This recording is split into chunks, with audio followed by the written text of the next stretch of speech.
Já jsem Honza Kříž a mám projekt 16 Real Friends, který je jeden z prvních inkubovaných projektů pod společností Justin Up. A přibližně před půl rokem jsem byl zároveň jako první mezi startupisty, kteří se účastnili bootcampu od Justin Upu. Já jsem dostal dvě informace, že to bude dobrý pro mě a že to bude dobrý pro náš projekt.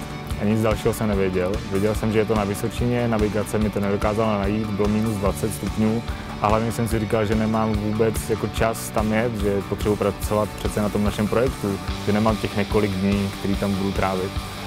A nakonec se ukázalo, že to bylo to nejlepší, co jsem mohl udělat.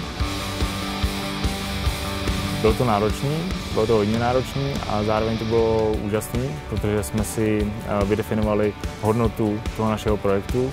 Vrátili jsme se k tomu, proč to vlastně děláme, jaká je moje motivace, jaká je motivace nás všech v tom týmu, že děláme to, co děláme.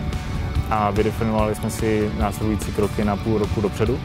Takže když jsem odjížděl, tak z toho zmatení, proč jsem tam vlastně jel, tak jsem se dostal do stavu, že jsem měl úplně čistou hlavu a měl jsem jasný kroky, co budu dělat, až přijedu. Dostal jsem jednu dobrou radu, nedělej změny hned ve chvíli, když přejedeš domů, protože v tu chvíli by se náš projekt 16 nejmenoval 16, jmenoval by se 14 a dělali bychom najednou úplně něco jiného. A to jsem naštěstí neudělal, uposlech jsem tu radu a potom jsem postupně začal dělat ty kroky, které jsme si tam naplánovali. Já myslím, že každý člověk, který dělá nějaký startup, tak si neuvědomuje, že se potřebuje zastavit. Občas se opravdu potřebuje člověk zastavit a promyslet to, co bude dělat dál. A ten bootcamp je přesně o tom zastavení, kdy je tam skupina lidí, kteří vám dokážou dát zpětnou vazbu, kterou jste ani neočekávali, že je dostanete. A díky tomu jakoby najdete trošku lepší pravdu, než kdybyste ji hledali sami při tom běžném provozu, při té práci na tom projektu.